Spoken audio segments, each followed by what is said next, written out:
حسین رضی الله عنه چون که با بیعت با یزید مخالفت کرده بود، ولی اصل سخن از شهادت عثمان شروع شده بود که عثمان رضی الله عنه را بعضی ظالما به ناحق شهید میکنن پیش روی فامیلش، پیش روی خویشاوندایش، و اونمو مردم با علی رضی الله عنه بیعت کردند و علی رضی الله عنه با دلایلی که بود نتونست که انتقام بگیره و اونا را قصاص بکنه. اینجاست که بعضی صحابه موقف گرفتن و بیعت نکردن، که از او جمله یکی از صحابه قدرتمند که والی شام بود، معاویه رضی الله عنه، و او گفت که تا وقتی که قاتلین عثمان کشته نشوند و حکم اسلام به بالایشان تطبیق نشود که قصاص است، ما بیعت نمی کنیم. با امرش بعض دیگر صحابه هم بودن که از جمله عایشه رضی الله عنها با امر از او موافق بود که این کار باید صورت بگیره، قاتلین عثمان کشته شوند. ولی این کار با دلایلی که علی رضی الله عنه داشت و گفت فعلا مشکلات است نمیشه، جنگ در بین صحابه در میگیره. معاویه و علی رضی الله عنه که 4 سال و چند ماهی که علی در خلافت است با جنگ ها سپری میشه. بالاخره همین مردم فتنگری که در بین مسلمان ها رخنه ایجاد کرده بودند و خواستند که مسلمان ها را متفرق بسازند و کسایی که با علی بیعت کردند و عثمان شهید کردند، همین ها ضربه میزنند به بالای علی و علی را در طرفی که نماز صبح روان است به شهادت میرسانند.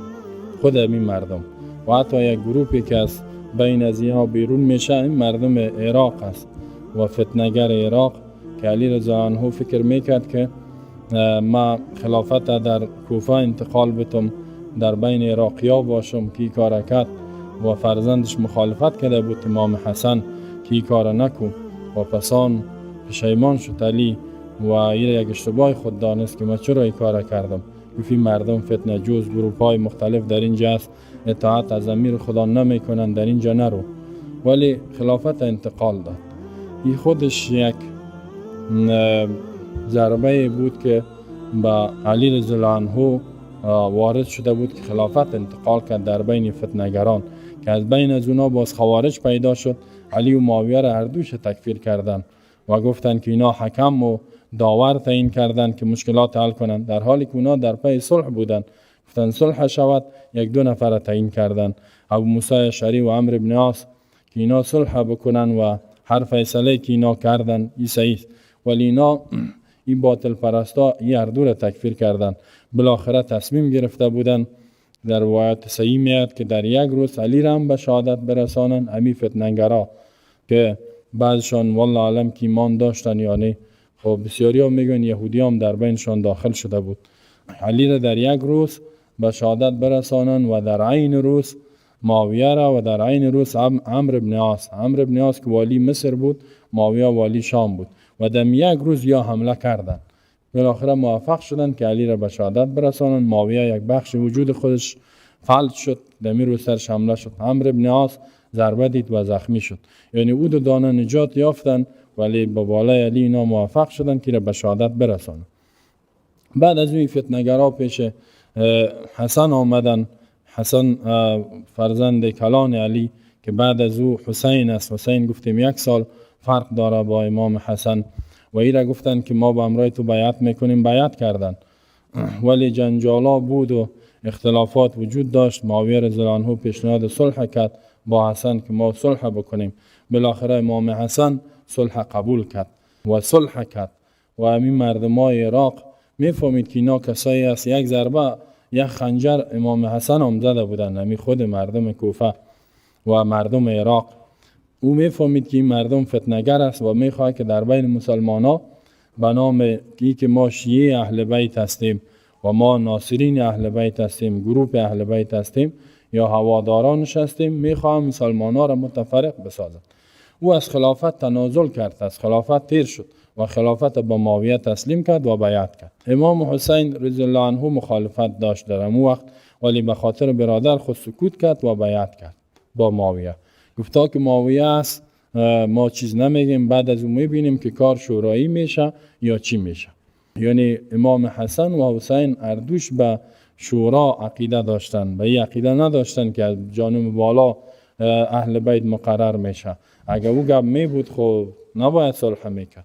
اگر از جانب الله امام حسن تعیین میشد من حیث خلیفه مسلمان ها 6 ماه خلافت نمیکرد.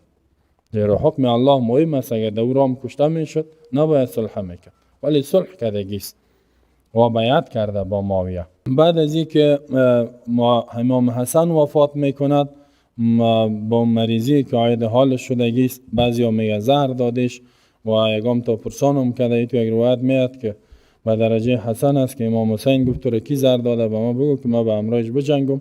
ولی او میگه که کسی که زهر داده دیگه معلوم نه میفهمه یا نمیفهمه، ولی سکوت میکنه. میگه تو چی کار داری؟ آخرت مهمه، دنیا میرود، ما نمیخوایم که تفرقه باشه در بین مسلمان. حتی سکوت میکنه. این کسی که برای زهر داده او را هم افشا نمیکنه که کی است. ولی این فتنه‌گرای اهل کوفه و حسین خطا را روان کرده میرن.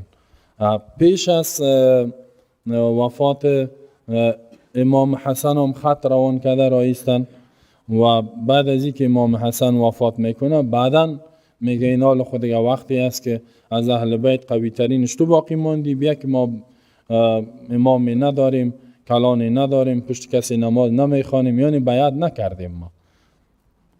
ولی معاویه ابن سفیان رضی الله عنه که بسیاری علما را یک اشتباه دانسته و بعضی ها توجیه کرده، یک کار میکنه که بعد از خود از یزید بیعت میگیره صحابه و اکثریت صحابه بیعت میکنن مگر چند نفر نکرده که از او جمله بسیار شدید مخالفت کرد عبدالله ابن زبیر و حسین است.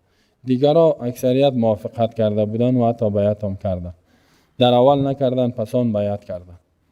ولی بعد دلایل سیاسی و اجتماعی مختلفی که وجود داشته بیعت گرفتگی است معاویه رضی الله عنه به بچه خود که بسیاری ها در تاریخی را توجیه میکنن که حالات خراب بود و میفهمید که مردم شام اناد و جنجالی که پیدا شدگی با اهل عراق غیر از بایزید با دیگه کس بیعت نمیکنن و اگر ما دیگه کس هم تعیین کنیم باز یک اختلاف پیدا میشه. خب یعنی تعیین خلافت که از طریق شوراست این را میراثی ساختگی است، ولی دلایلش که هرچی که بوده میراثی ساخته معاویه رضی الله عنه که به بچه خود یعنی وصیت کرد و البته دلایل هم داشته. میگفته که ابوبکر هم وصیت کردگی است به عمر تعیین شده و عمر رضی الله عنه 6 نفر شورا را تعیین کرده. این قصد که اونا از خویشاوندش نبود ولی خویشاوندم است و ما فکر کردیم که مردم به این متفق میشه.